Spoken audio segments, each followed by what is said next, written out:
Okay. We're back in the game. Back in the game. Okay. Yeah, so the porn industry. That's what we're talking about today. Not the porn industry you're thinking about, guys. It's the PAW. The PAWN. It sounds like a radio station. It does a little bit. Yeah. Welcome to PAWN. Porn. The porn that you don't want to watch. Yeah, just pull that mic a bit closer, man. A little bit closer. Right. There we go. That's the spirit. That's the spirit. About a fist away. There we go. Come on, is it gonna be Dickie? Why are you being Dickie? Stop being Dickie. Stop being Dickie. Alright, go to there. Go to there then. Oh man, you are terrible. Yeah, better for some reason. Now it's better for some reason. There we go. See how that goes. It's just one of those things you just got to play around with. Dude, there's always so many issues. This podcast never goes smoothly, but it does get done somehow. I don't know exactly how, but it happens.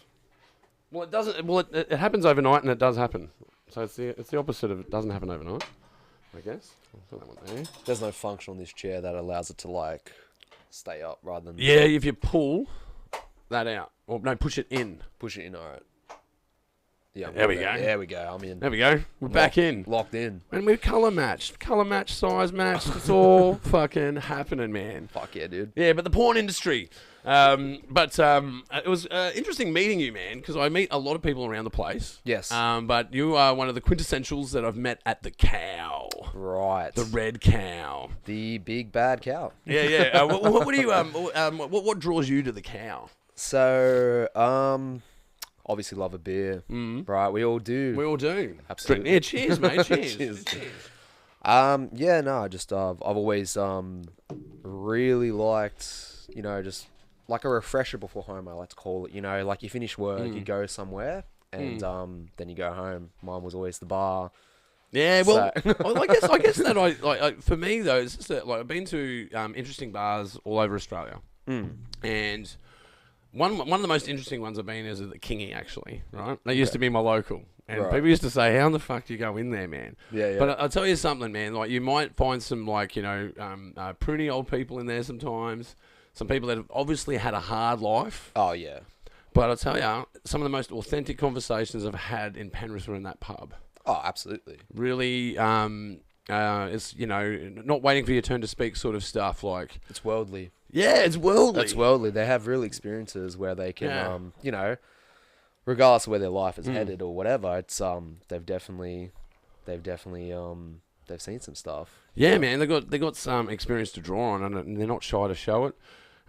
There's an authenticity to it. Especially like, did you grow up in Western Sydney? I was born and bred here. Yeah. So like I've always been local to Penrith, and honestly, true story, I've never even been on a plane.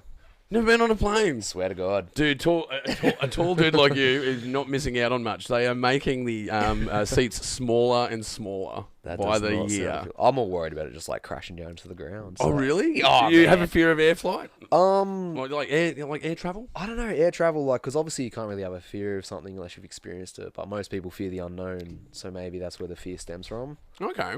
But I don't know, man. Just imagine being in a big metal box, up high. You got 8 hours left. It is pretty unnatural. It's very unnatural. It's pretty unnatural, man. You're like, you're tens of thousands of feet in the air. You're traveling at 500 k's an hour. 100%. Humans don't have wings. We're not meant to go up there. Yeah, it's a bullet full of petrol. Like. Oh yeah, exactly. It's pretty much a bullet full of petrol. It's a bullet full of petrol, man, and there's heaps of them in the sky. Oh man, it's like I don't know. But born and bred here, I guess. What, in Penrith? Not Penrith in particular, but just like around the Western Sydney. Yeah, okay. We're talking really local, Glenmore Park. We're talking Jordan Springs. Oh, the Granville. GMP. The GMP. Yeah, I lived in the GMP for a little bit. I called it hobnobbing. Hobnobbing. Yeah. It's an interesting neighbourhood, man. It's pretty gentrified through there. Absolutely, I think it's very suburb. Yeah, it's total. You walk out, get the newspaper. Someone's like, "Oh, hey, how are ya?" Well, it's interesting though. Like I think the density of police and bikies that live in the GMP is the highest in in the top 3 around the country. It's like an interesting statistic. I don't know what to make of that. I don't know. I guess it's like family orientated area. I don't know. I guess, but like, you know, most. Good running track. I used to run through there all the time. They've got this winding track that goes around the pond that's there. Oh, yeah. They're called the wetlands. Yeah, the wetlands. Yeah, right. Yeah. Well, they do these artificial wetlands everywhere, man. Yeah. But no, I grew up in Campbelltown, so I'm a Westie, born and bred. Yeah. But I got on a plane at 17 and didn't come back for 10 years, so, you know. But I didn't come back to Penrith, though, so I didn't go back to Campbelltown. I found Penrith more appealing. Yeah, 100%. Yeah, like Penrith's great. That's what I mean by the cow, right? Like it's kind of like this geographic spot because it's right next to the train station. It's next to where everyone floods out from work from Penrith. You know, it picks the best of different areas. You know, you got Blacktown, Parramatta. It's all quite central. You know. Well, there's attitudes in the city though, right? About Western Sydney, like people won't go past Parramatta. Like that's just too far. It's just That's true. Yeah. I don't know if it's that far though. It's not really. I get the Blue Mountains limo. You know, you ever get that train? Honestly, man, the furthest I go out of Penrith is like maybe 7 Hills. Man, you are local. I'm very. When you say you're local, you mean local. I'm definitely local. Yeah. I think we're ready to go. What do you reckon? I reckon we are, man. I reckon we're warmed up. We're warmed up. Need some more beer first. Yeah, let's top up the beer first. Let's see what camera's on first. Well, I'll look at the you. We're definitely you're gonna keep the screen off.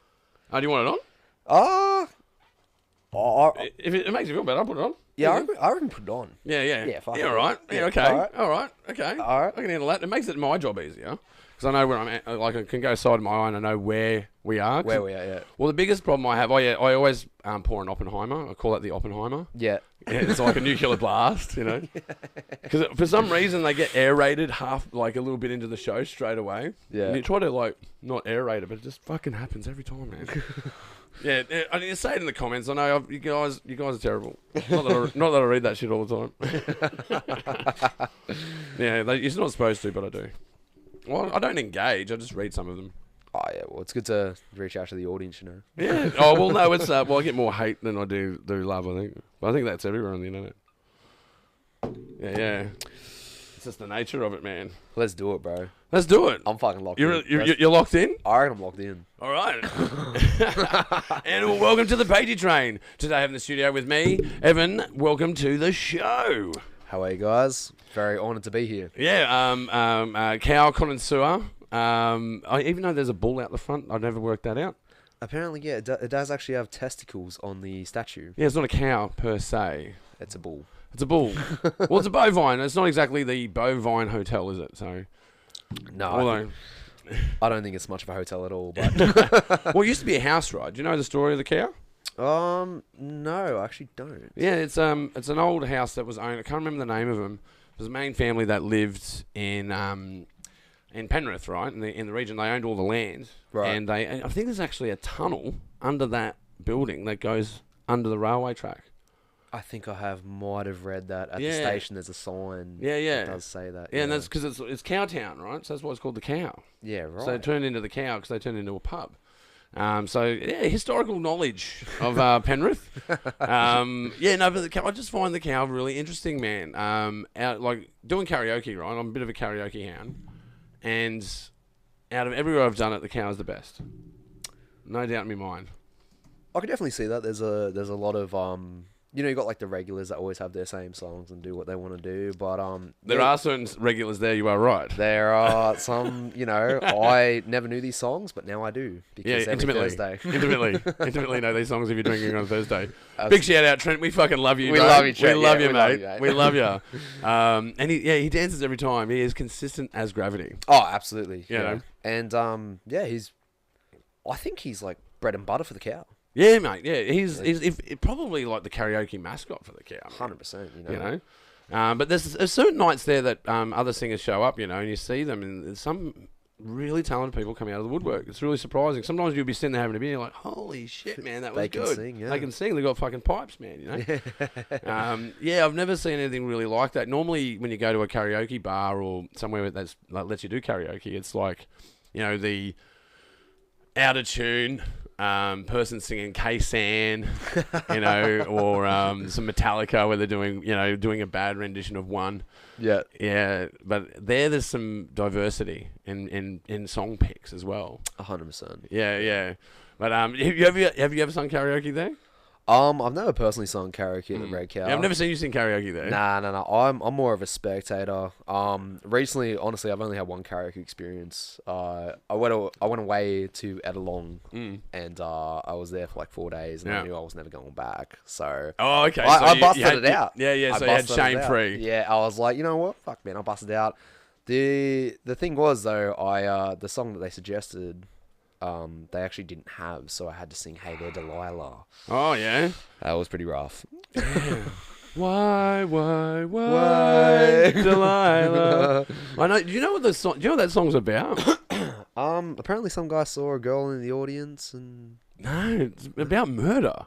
No, I'm saying "Hey There," "Hey There, Delilah." Oh, I got the wrong song. Yeah, I got the wrong song. Like, why, Delilah? Yeah, no, that's a different song. Yeah. So you got away with it. In Edalong. Yeah, far out, man. So yeah, I don't know. Like, we'll take it from me. For someone who has gotten past Seven Hills, yeah, the Cow is a very unique pub. It has all mixes of people there. It's very interesting hodgepodge of people that go there. I find it very interesting. 100%. Yeah. There's the Penrith Beer Council where they're all old guys. I call them the Penrith Beer Council.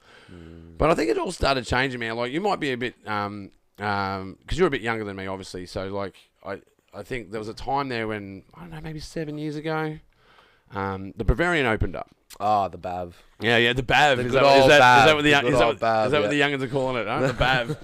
Yeah. But you used to go there and get a Stein, right, for $10 or whatever it was. Yeah. And that was the one. That was what the pub that changed Penrith, I think. Because after that, you got Mr. Watkins. You had all this boutique sort of stuff happen in the Union. We say bougie. Bougie. We say bougie. Yeah, bougie pubs. But the thing that's the one that didn't remain was the Bav. It was an unfortunate loss, of course, but I changed the beer. I think that was the problem. They changed the beer. They changed the beer, and they also I don't know. They're obviously going through everything that we were going through. They were ultimately going to have to close. The cuisine was not. Nah, it was not up to standard, and they didn't really make it at the start. It did start. It started out strong. Yeah, but I find it an interesting case because, like, you see this one pub that's doing something different, changes the whole town about how they approach serving beer in an establishment. Yeah, and then the thing that sparked the fire isn't there anymore. It's burnt away. Yeah, it was a trend. It was a fad. Yeah, but it's something that sparked something in Penrith. I think that with the airport going in, once that airport goes in, like, a lot of people are obviously upset about that, and because it's going to be flight paths. That's something that we're going to have to get used to. It's coming. Yeah. Right. People are going to be pissed off. There's no getting around that. But I think it's going to bring a lot of opportunity to our region. Oh, absolutely. Like, even if you look at the housing market, realistically, the only reason it's increased is because of this bloody airport, which is fun. Like, obviously you have to modernise areas and grow.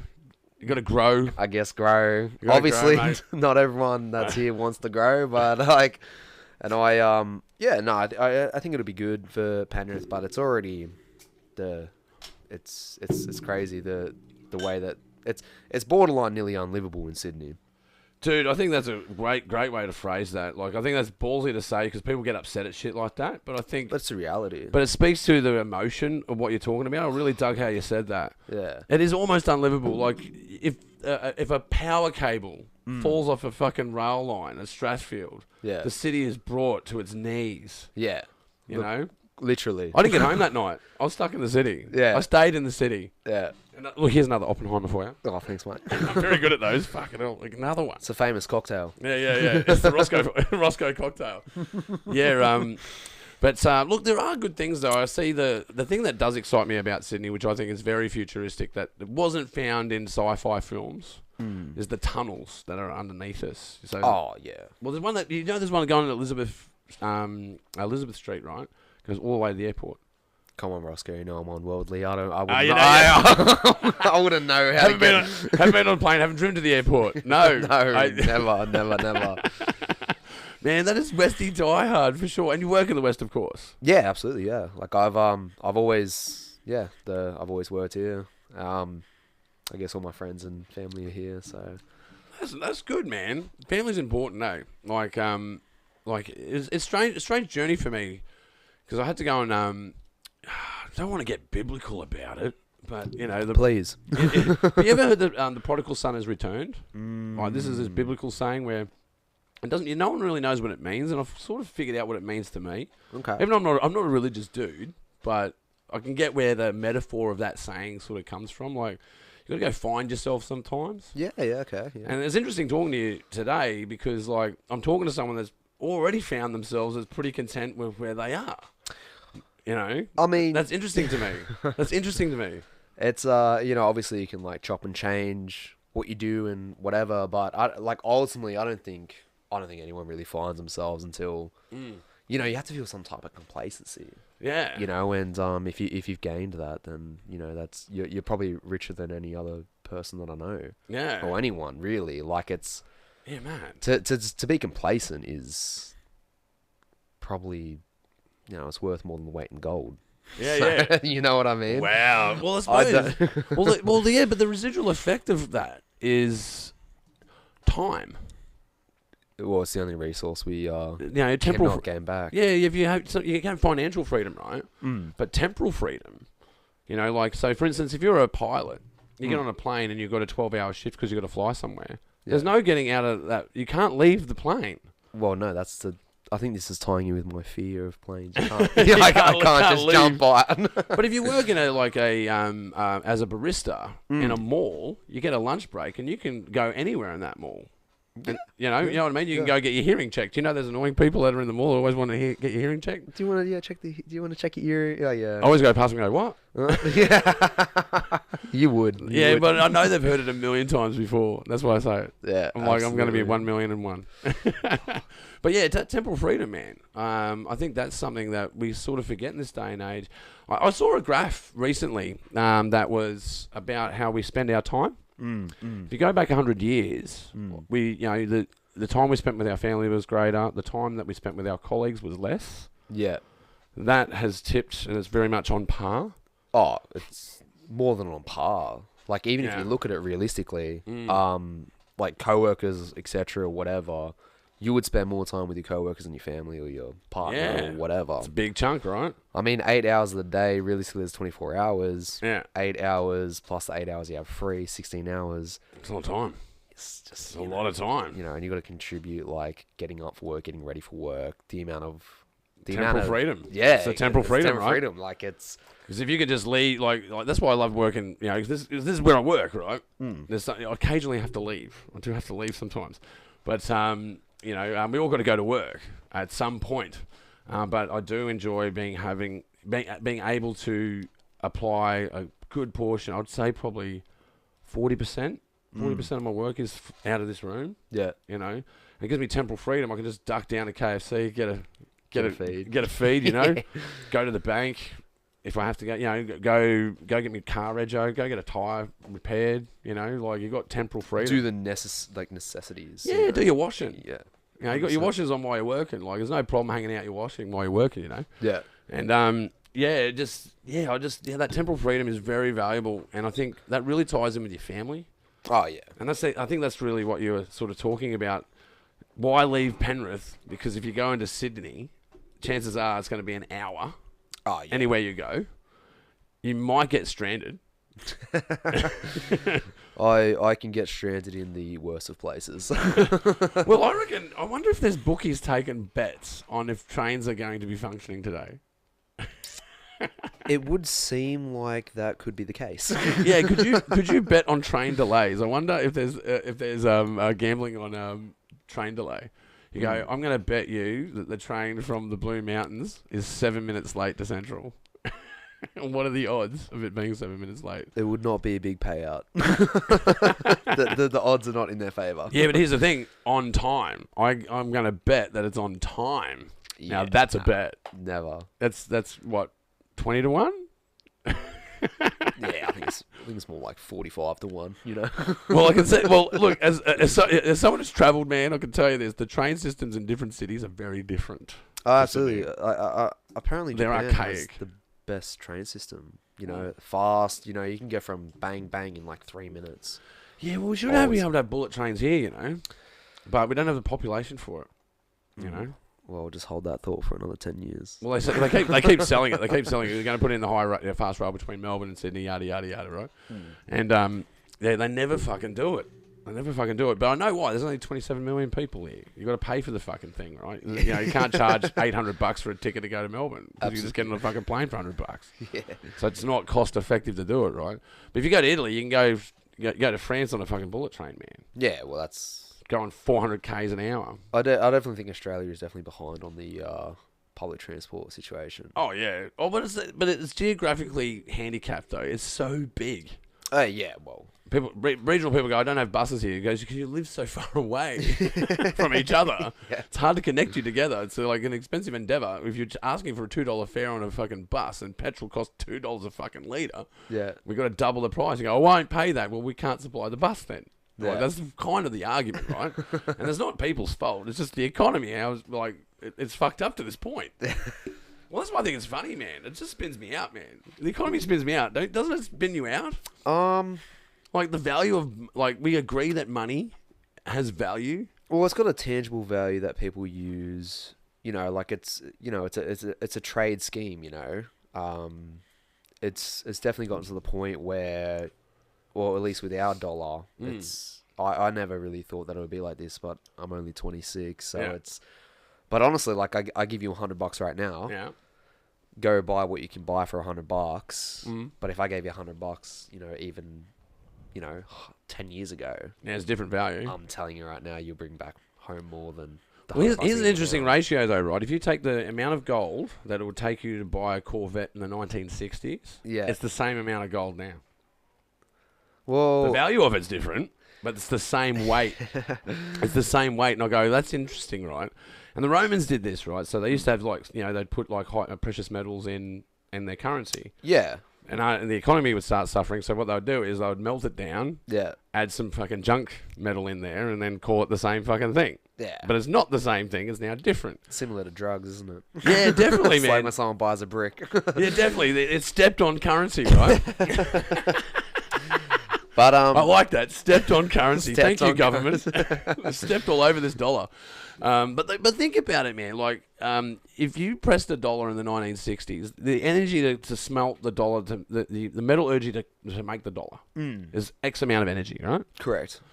To get a dollar now, it's in a bank, in a server, behind air conditioning, behind a computer that requires 24 hours of power to run it a day. Like, so the energy that it took to make a dollar in the 1960s is very different from the energy that it takes to hold it behind a security firewall in a bank. It requires energy all day. So it's constantly, just to maintain a dollar requires energy. Before it didn't. Once you press the fucking coin, it's done. That's it. It's the end of the energy expenditure. I find that weird, but we treat it the same. I don't know what it means. Don't get me wrong. I don't know what the fuck that means, but I just find it fucking peculiar. You know, it's fucking weird. But yeah, speaking of gold, man. Speaking of gold, nice segue. Evan works in the porn industry. I do, the PAW. Yeah. PAWN porn, not the porn industry. That all you dirty fucks out there went your mind to the gutter. Yes. Yeah. There, you won't find me on any of those sites, but. But there are plenty of them out there, so don't just Google search it. You'll find what you're looking for. You won't even need to type the whole word.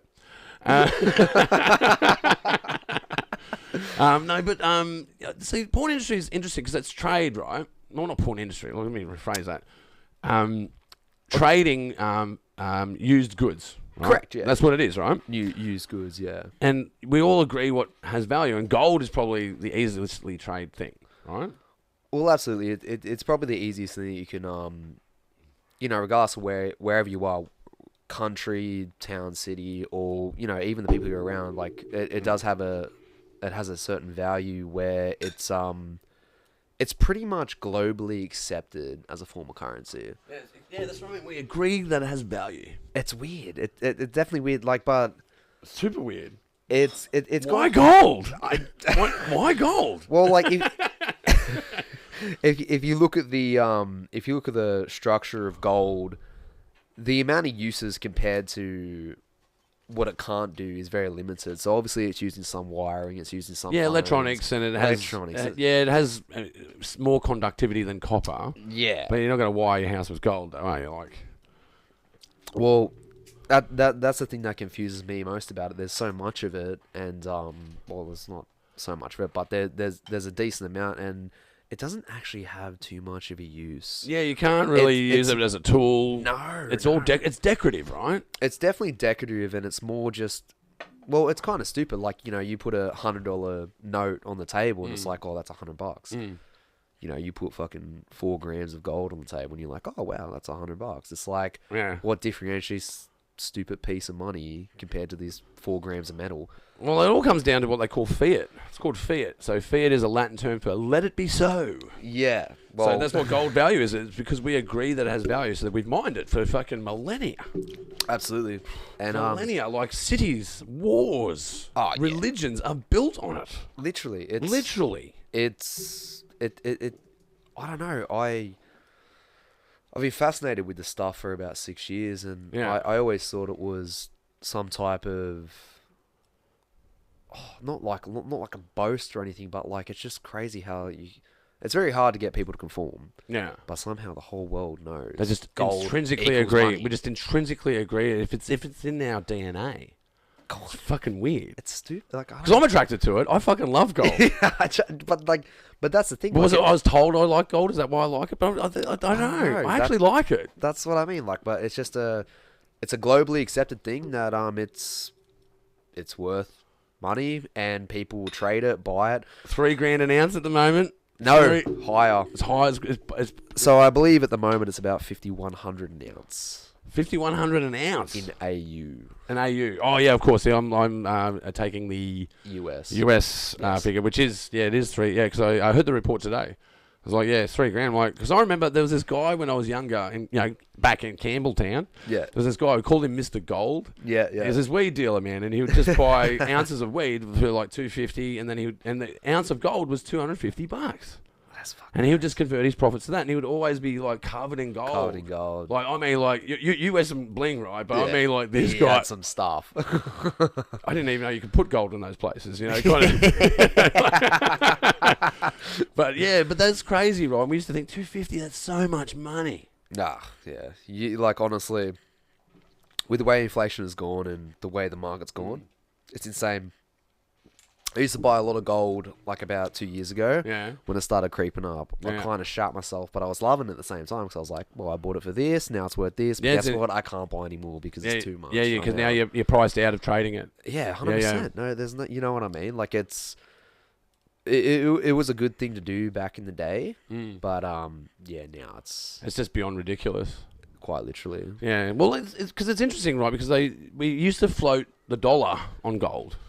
Like back when I was knee high to a grasshopper, when you were like, crying out for mum at one point, right? That's, even before that, yeah, right? And we used to measure it. We used to have the gold standard, and the dollar was matched to how much the country had gold in their gold reserve. Yeah, this is where the word reserve, like that's how the word reserve, the Reserve Bank. This is where this terminology comes from. The reserve, it's what we saved, right? Yeah. It's our gold in savings is what guarantees our value. And at some point, we've gone. We need to open up markets, so we can't have this like strict standard where in India, if you buy it for half price and then smuggle it into Australia, it's immovable. It's an immovable measure. So then they floated it on the open market, so about stock trading, right? Yeah. Well, then after a while, they realised the thing that trades the most is energy, oil in particular. Yeah. So the petrodollar, right? So now that's an energy dollar. It's not a gold standard. It's a energy standard. And sorry to interrupt. Yeah, that's all right. That's all right. There's a definite distinguish between like gold and oil. Problem is oil has a use. Gold That's does right. not, and countries trade their gold. Yeah, but gold doesn't get destroyed either. No, it doesn't. So It doesn't get consumed. after see, oil is consumed. Once it's used, that's the end of it. No It has- more. there's no more of it, right? And but I think that it's moved past energy now. They now trade futures in data. You know, Facebook is free, right? Correct. Why? Because they're collecting your Oh, particulars. absolutely. We all have that horror story where, you know, Yeah. you're talking to your mates about something that you want to buy or something. Yeah, I want you to shave my see. balls, and all of a sudden, ball Yeah, shavers and then are showing ball up. shavers come up, bro. It's like, oh man, you know, I'm thinking about getting a fucking tattoo or something, and then all of a sudden, all these tattoo pages pop up. Yeah. It is definitely Third party listening is definitely doing that. But it's collecting our data. That's how they make money. 100%. Yeah. Another analogy I use is like Tesla, right? People go, Tesla's a car company. I go, no, it's not. It's a data collection company. Yeah. Instead of a phone, it's a car. It's collecting data on how pedestrians move Yeah. and how traffic operates, and it's collecting it in multiple countries, and it's feeding it into a database. Then it is going to be used for an AI for driverless cars. That is its drive. That's definitely the reality of the situation. That's what they're doing. It's 100%. You'd be naive to not agree with that, Yeah. but it's like the same thing where it's like, you know, if you understand the market, you can sell anything. It's not True. I love regardless of the good product that Very you clever. have. It doesn't matter about how you can sell it. It's if you understand the market and what they want. Yeah. Being us talking, Yeah. and then like pops up on my phone, they know I already want to buy the fucking tattoo, or they buy the fucking Zippo, or buy whatever, Yeah. Or how you vote. or how you even vote. How you Absolutely. vote. I think that's a very. It's less about what you sell and more about what they know you want. Yeah. Anticipation. Yeah, exactly. and then incentive through anticipation. Like a good example, it would be like beauty magazines for birds, right? Back in the day, they'd put out beauty magazines and go, "You're ugly, but I've got a solution. If you wear this lipstick, like in this photo, Exactly. you'll look good." So they 100%. created efficiency to create supply and demand. But back in the day, they used to market things and try to sell it properly. Now it's more like, if we know what the market wants, we just put it in front of their face. Oh, it's geometric fucking hybrid, man. Yeah, How they sell now. It's geometric fucking hybrid. No one can understand it. We're canaries in the coal mine. Canaries in the coal mine. We I love are, that shit. dude. I We love it. fucking I are. love that shit. No one knows what's going on. Like, you can even looking at like film and shit, right? You can sort of predict where the future's going. You know, look at Back to the Future, right? We didn't get the flying cars, Yeah. but we've kind of got things that came along the way. Like a good example, Star Trek. You know, beam me up, Scotty. Yeah. We all got the mobile phone, but we didn't predict the software on it. Oh, no. We didn't predict social media. Well, I mean, even look at like 5 years ago. Like, do you reckon people even would have thought that AI is what it is? No way. We got high school students like punching a fucking what is it called? ChatGPT. Yeah. Yeah, I'm way. Oh, dude, I use it. Do you actually? I use it all the time. I use it as a work assistant. Oh, It writes documents for you. Yeah. It's 8 people that work for me. That's what if you as a practitioner that is in a commercial space Yeah. that is using copy and content and strategy, Yeah. it's 8 people. Yeah. Right. And I shit you not, it's 8 fucking people, and that's just my little humble businessman. Imagine on a larger business scale. yeah, larger business scale. Module. Yeah. Yeah, the whole thing is all the industry is working towards it now. Think about this: if you had to do, just say, for instance, you worked in the logistical field, and you get asked, "I need you to write a fire door report for compliance." That AI can do it. You go, well, in the past, you'd have to write that up and do an investigation of it. Now all you got to do is get the data from a spreadsheet, put it into the AI, and go, put this in this context, And it'll do it. and it'll do it. 100%. I've tested it further. I've actually gone. I try to come up with conflicts of interest. Okay.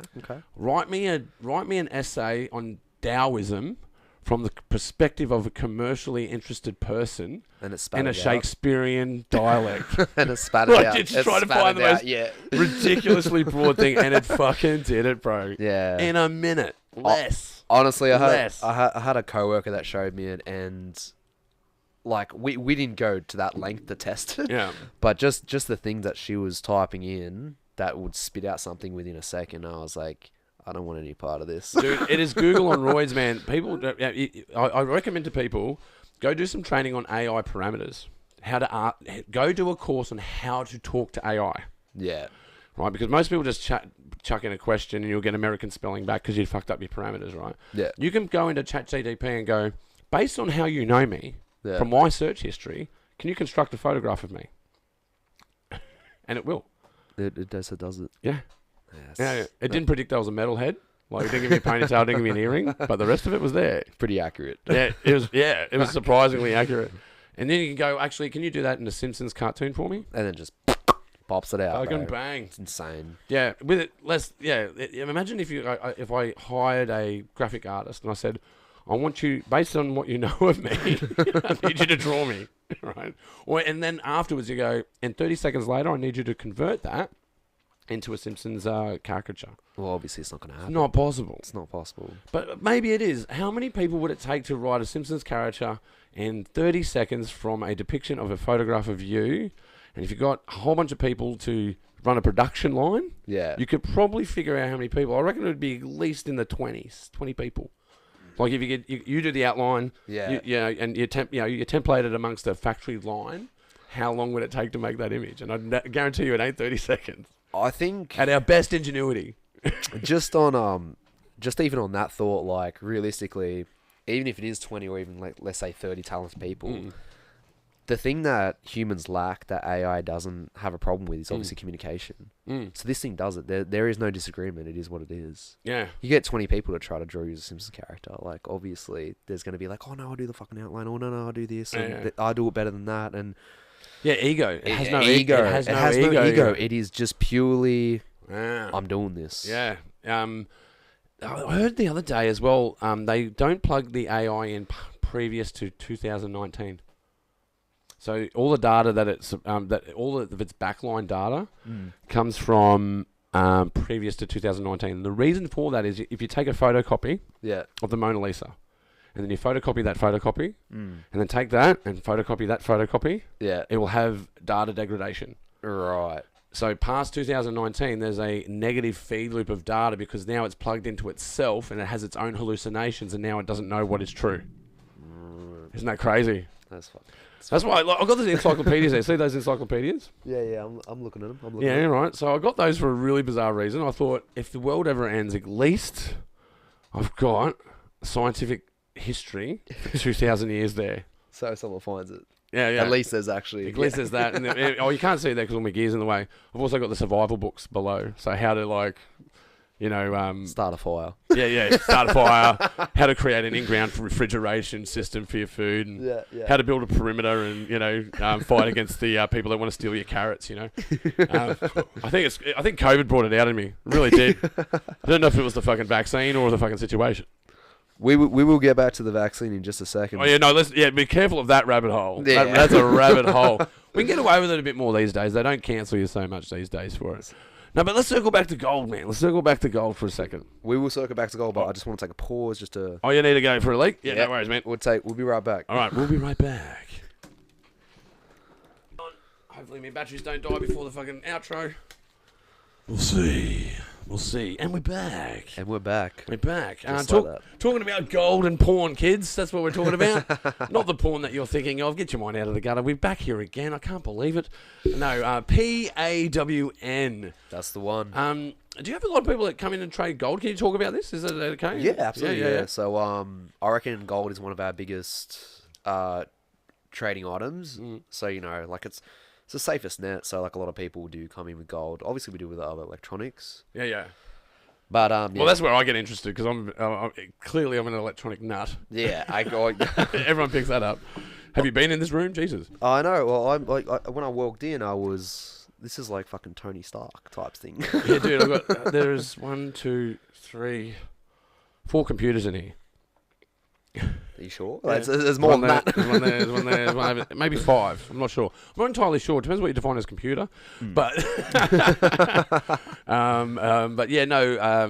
electronics. Like when I was younger, like for instance, I would fix computers that were people would throw away, like laptops from like late 90s. Yeah. They're like not even bricks is probably a wrong description. It's like a suitcase or almost.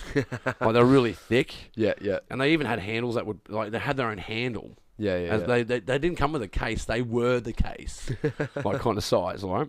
Yeah. Because people didn't have a strong understanding of this stuff. They'd throw away this computer, and I'd get onto it. Like, it just needs an update, man. Yeah. And then bang, like, I go, I've got a computer here that's worth $300. So that's like where the fascination started. It was like, Yeah, because then I'll trade in electronics in pawn shops. That's when you're talking to me, like, yeah, because you said to me, you go, oh man, I want to talk to you about porn. I go, I haven't had a guest like that before. I have you straight, and you go, not that porn. not that one. I'm like, oh no, but then you sparked in me is like, well, when I was younger, I did a lot of pawn shop trading. Yeah. Especially in electronics. Oh, yeah, Speaker of course. systems, TVs, and I'd always be working to the upgrade. Yeah. Store credit's where it's at, baby. Store credit. I want store credit. I want store credit. Well, I don't know. Well, maybe it's true. Maybe stop me if I'm wrong. But you got better chance to getting higher value store credit than you are to get cash in your hand. So the interesting thing about our industry is we actually don't offer store credit for items? For items, really. So, like, people come in, they're like, oh, they do want to do the whole trade scheme, and then we're like, oh, well, realistically, we're going to buy it off you for X amount. If you want to buy something in the shop, because you sold us something, we'll obviously discount it. Yeah. So there is a trade in there. There is a bit of a trade, It's more like, I guess. I'll give you 10%, you fucking whinging prick. Nah, it's Five. 4 is the best I can do. 4 is the best I can do. But it's definitely More cash. More cash. More cash. Okay. It's a turnover for the business, I guess. Well, the thing that I never really understood. Maybe you can shed some light for me, like because the loan shark industry is tied to porn trading. I guess, yeah. What's the association? I suppose that's that cash trade. That's the association with it, right? Mm. Yeah. I mean, so there's definitely pawn shops that are around that are, run by people who are very, we'll come to your house. If you don't pick this up, we'll break your legs. Yeah. But we're definitely not like that. It's more of a... Well, I didn't pick you. I'm not saying that that's what you're doing. I just find it interesting, like, from different establishments, there is that... Oh, absolutely. Like, honestly, let's say, like, 6 out of 10 pawn shops you walk into, it's probably not going to be as a personal relationship as... what we kind of do. Interesting. So there's like there's a dark hat and a white hat sort of scenario in the porn trading. Yeah, wow. Yeah. Like the best way I can describe it is like the pawn broking industry is full of grey areas. Like what is wrong, what is right, morally, ethically, financially. Yeah, and it's in a legal space that can be interpreted multiple ways as well, depending on items and how they came about and ownership. Ownership is like ownership's a massive thing. Massive thing, right? Massive thing. So like whether it's like the classic thing that people normally ask is like, oh, how do you know the stuff isn't stolen or whatever? Yeah, checks and balances, right? Checks and balances. So, like everything we do is like fully professional, but it does get to a point where it's like, oh, that's my guitar. That's you've done it again. What is that? Jesus Christ! I'll get back to you. Keep going. But people are like, oh, that was my guitar, and then it's, oh, he was living with me, she was living with me, and it's a civil kind of case rather than a criminal. It's not like a break and enter or like rob down the street. Yeah. The ownership is ambiguous from the get-go. It wasn't. It didn't come out of a nefarious scenario. No. It just came out of because people left a house. Yeah, pretty much. Yeah. And it's but yeah, like those type of transactions are so far in between. Yeah. Like normally we do just get, the amount of things I've even seen in Penrith that people own is insane. Yeah. Like I got my golf clubs in Penrith from a pawn shop. Did you? Yeah, I got some maxi flies, man. They're fucking mad. Yeah, fuck. Like it's, like got a great deal. But yeah, it's there've been some crazy items that I've seen. What's the craziest one? Do you mean crazy in terms of money value, or do you mean crazy like someone puts this on the bench and I'm just like, holy fuck, is this? Yeah, serious? no, what's the holy fuck one? Yeah, well, let's go with the holy fuck one first. It's not as it's definitely not as cool as it should be. Yeah. But this guy was doing like a deceased estate. So like he rumbled up a few things and he was just like, oh fuck, I'll just offload him, get the money back or whatever. Yeah. And he came in with a big black case, and at first I thought it was like a bow and arrow, like a recurve bow, compound bow. Compound bow, yeah. Something with cams on it, yeah. Yeah, I was like, yeah, fair enough, whatever, and opened it, and it was actually a fucking crossbow.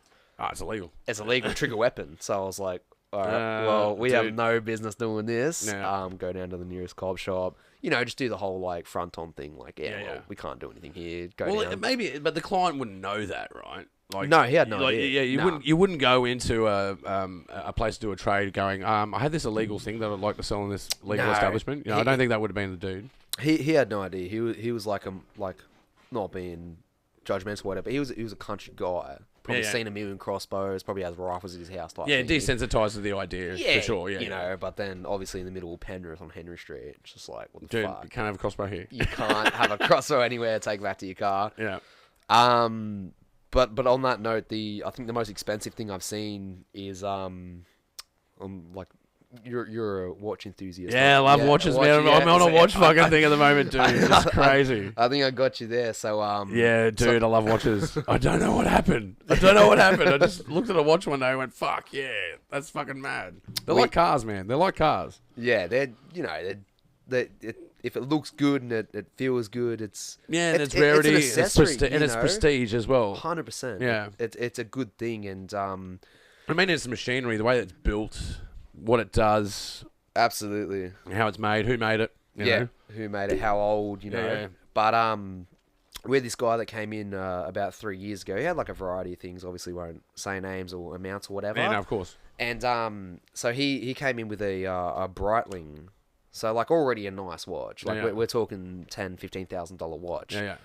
Probably not the problem, but, like, the thing was about it, he got it all iced out, which in those terms mean all diamond. So we're talking band, bezel, Oh, so face. he's modified it. He's modified it, which obviously up to you to do. Probably decreases the value, but Breitlings don't really hold their value, such as, like, a Rolex or anything like that. Yeah, something like that, yeah. But this thing had about, I think it was about over 25 carat of diamond spread across the whole thing. It would have been about 600 stones. Jesus. Yeah, and he pawned it. It was a short-term loan. Yeah. And he held to his word. He came back within fucking 6 days. Yeah, dude, wanted that back. Yeah, not my business why I need the money or whatever like that. But yeah, very very sophisticated guy. We're not talking face tattoos or anything crazy. Yeah. Nice shoes, nice suit. Well, they are out there in Penrith. There's plenty of face tattoo people out there in Penrith, I can assure you.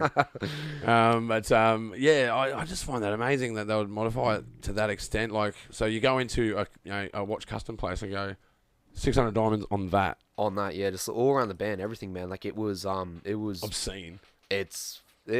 Honestly, it was gorgeous, but it's just.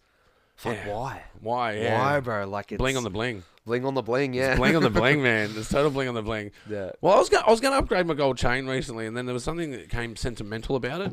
Yeah. Because I wanted to, because you always want to get a thicker chain, right? As a bloke, you always want a thicker gold chain, especially if you're a Westie. Yeah. There's something about Westies and fucking gold chains, it's right? like your statement. It's like, bro, my chain's thicker. Yeah. I think the other thing, where it really comes from is like, if things turn to shit, you can just snap it off your neck and you have value in your hand immediately.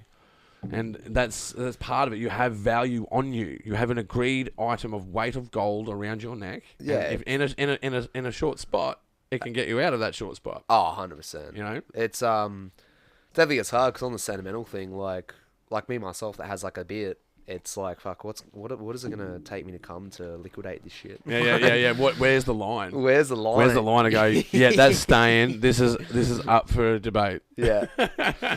Fuck. Yeah, totally, man. Yeah, but I used to like white gold more than gold, and it wasn't until I got older that I found more of an appreciation for gold. It's kind of like I graduated to it, if that makes sense.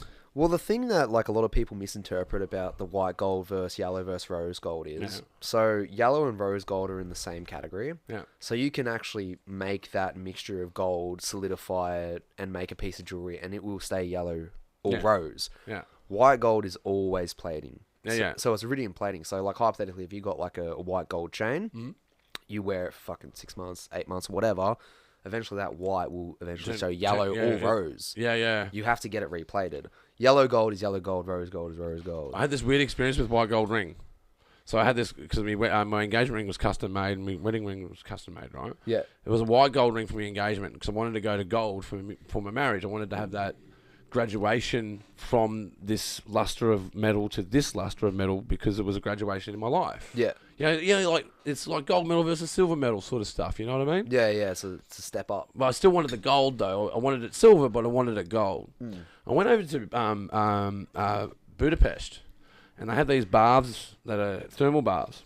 And I was in the bath and I was hanging out. It was actually an interesting story because I sat down on this bath that was, it's like this big open like pool sort of thing in a room, right? Yeah.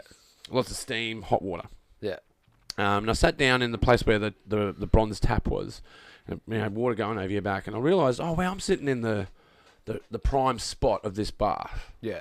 So if you were the alpha, if you were the mayor, the fucking senator, Yeah, yeah. everyone would get out of your fucking way because that bloke would be sitting there. Yeah. Right?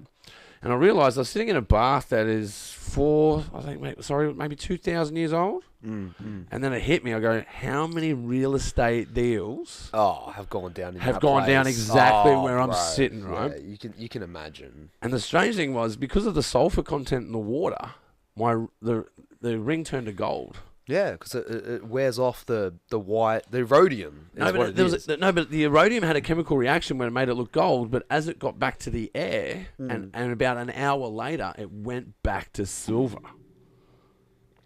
And this is why that's crazy. That's why I have the gold. That's why I'm like, that's it. I'm definitely, because that's when I asked my wife. Like, I asked my wife to marry me at that time. Yeah, yeah.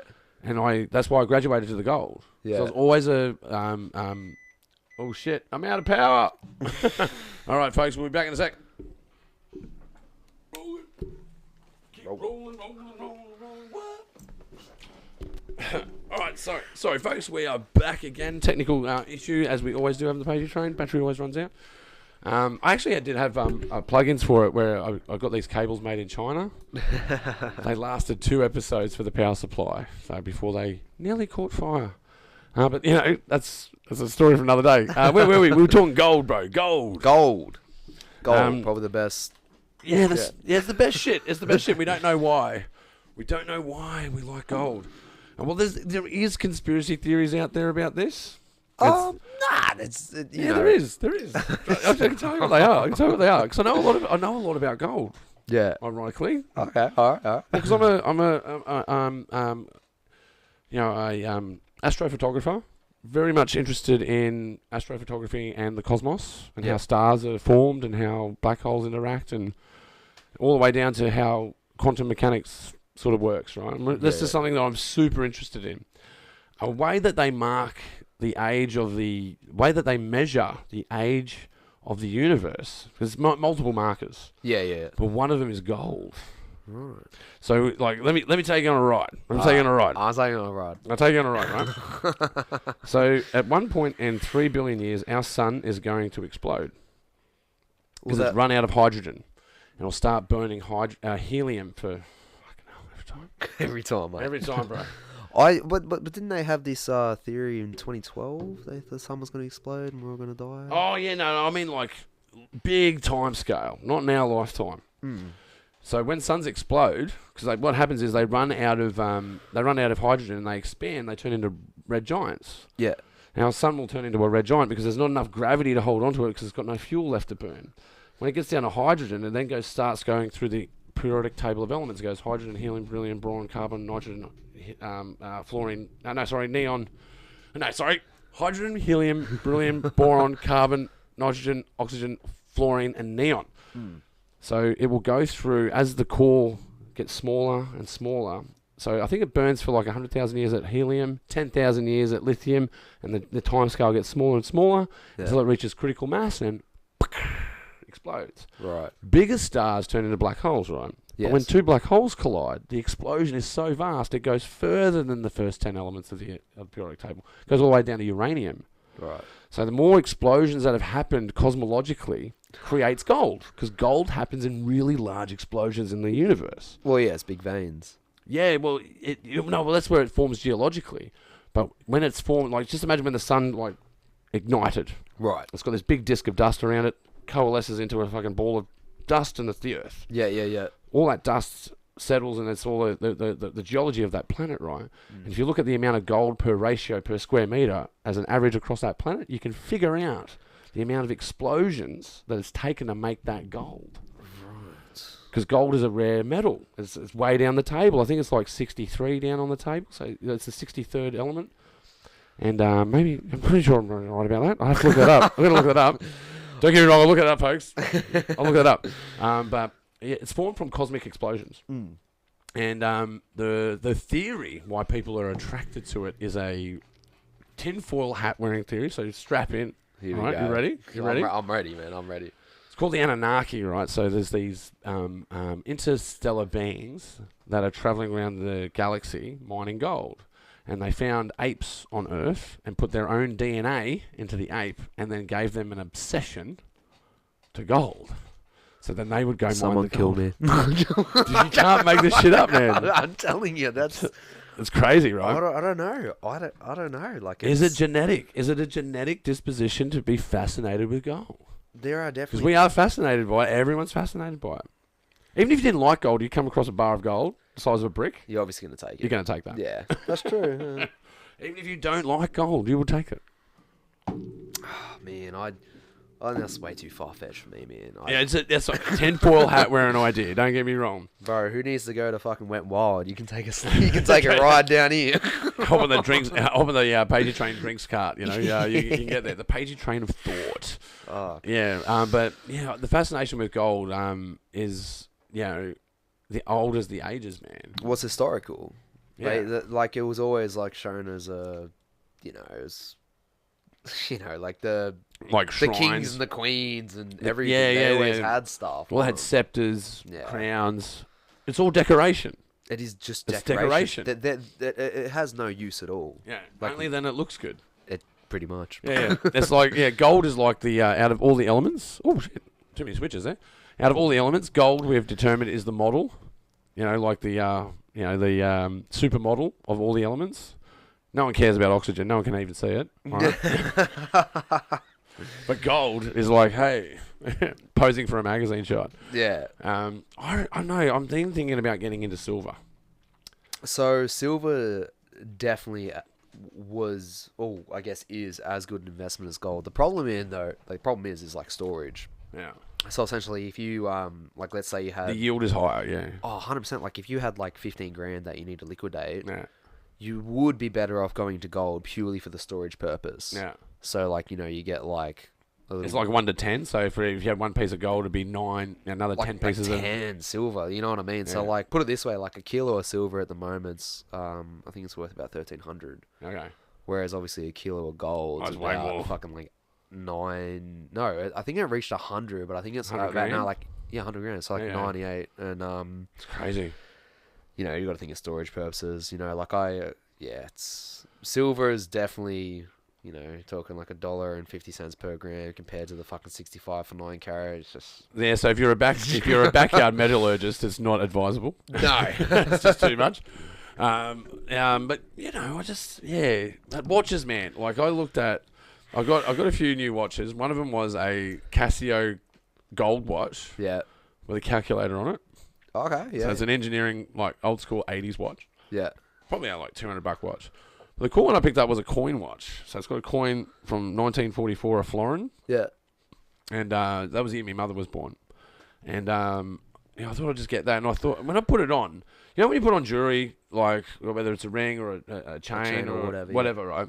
It has a certain energy about it. It has a certain swagger to it. Oh, absolutely. Yeah. When I put on this watch, it felt like that I put on like a big fucking badass fucking bling watch. A big face watch. Yeah. It was heavy gold. Like, but it wasn't. It's just this plain little band with a little bit of gold in it and a coin. Yeah. And I thought, I got it from Cashies in Adelaide. Yeah. Yeah. And they mail it out to you, right? Get it from this Cashies in Adelaide, and I thought the journey of that watch, right, is probably more likely that someone passed away Oh, yeah. and the estate was sold, and this watch has ended up in this pawn shop. Yeah. And then it's ended up in my wrist, right?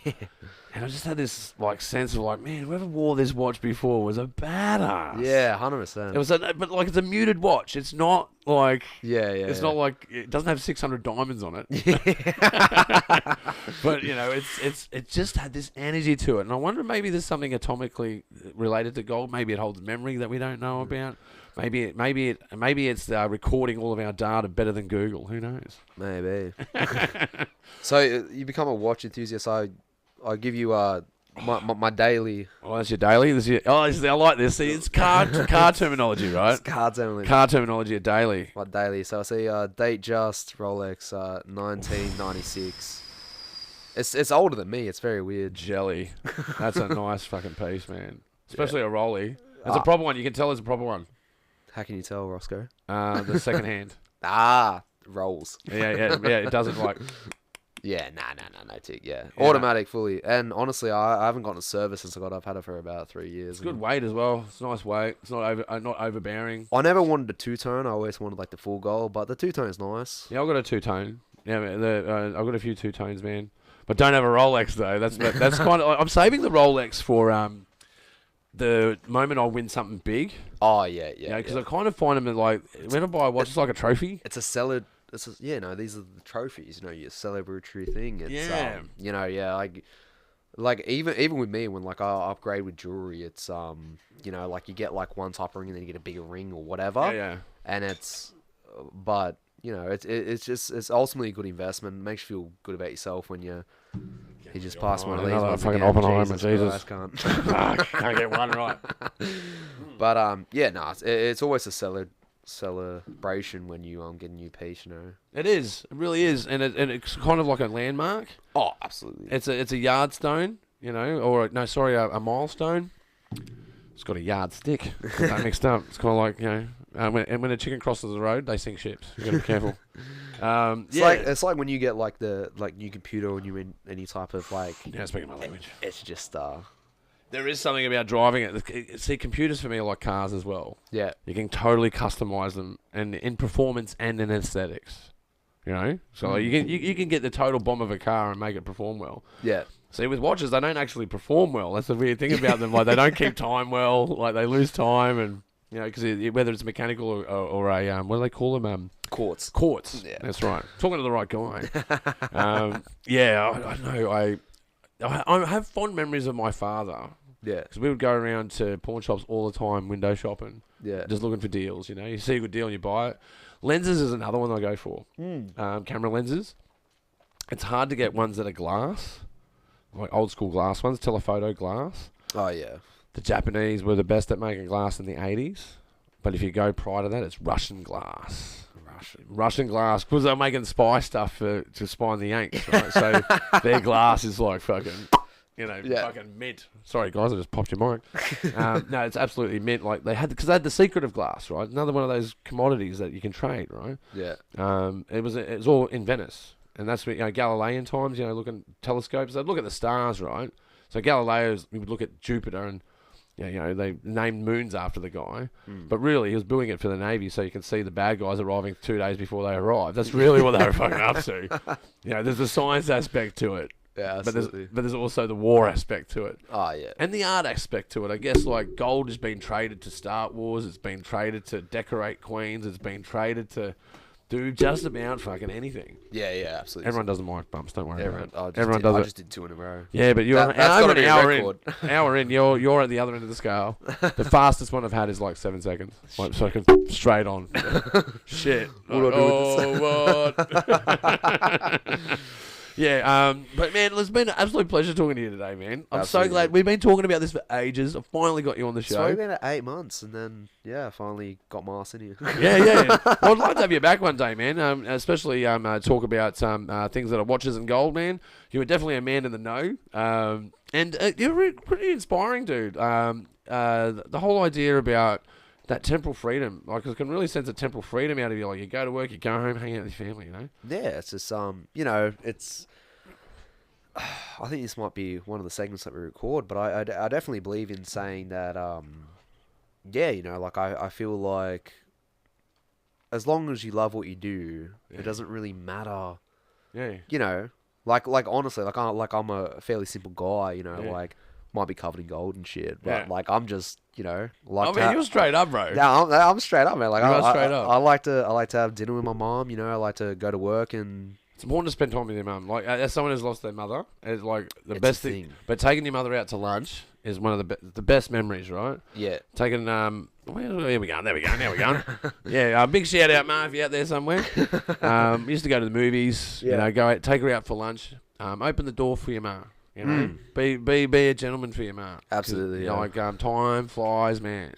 Oh yeah. And it's strange. Like I didn't realize it until she was gone. But there's the umbilical cord may have been cut, but there's still a connection with this person. Absolutely. We can't have it. There's no other connection like it in the world. No. Because everyone else you just know through connection, or maybe your father's probably the closest. Yeah. But you literally were connected to your mum. to your mum as a being. 100%. And that's so unique of a relationship. I can't even imagine what it's like on the other end, like, because I'm just a crazy son that just like ran wild, Yeah, fucking wild all over the place, you know. I Must have been terrifying for her. No, I definitely have my mishaps and crazy stuff through school, but you know, like from a moment where I was like about 18 to 21, I had like no communication with my mom, Yeah. and then like kind of went back when I was 21, and I was like, fuck, man, Prodigal son returned. literally, that's it, full Yeah. loop, Full loop. But yeah, no, definitely my biggest supporter. You know, if I ever somehow go to jail, I'm calling her. Well, on that note, big shout to mums everywhere. Once again, Evan, thank you so much for being on the show. Absolutely, man. I hope to see you again. Yeah, man. Yeah, I'll have you back next year, man. I'll get you on next season. But guys, you've been watching the Pagey Train. That's right, the Pagey Train. Look, while you're here, don't forget to subscribe if you're on YouTube. It's right over here. And, you know, you can also find us on Spotify. That's right, video on Spotify. Or if you're one of our avid listeners, you can go and check us out on iHeartRadio or Apple iTunes or basically anywhere you can find podcasts. You've been watching the Pagey Train, and I'll see you next time. That was a pretty good outro. It's fucking good, bro. That was actually good. That was pretty good. I was pretty happy with that. That was a pretty good one. Sometimes I really fuck it up. Really do. That was a pretty smooth. That's like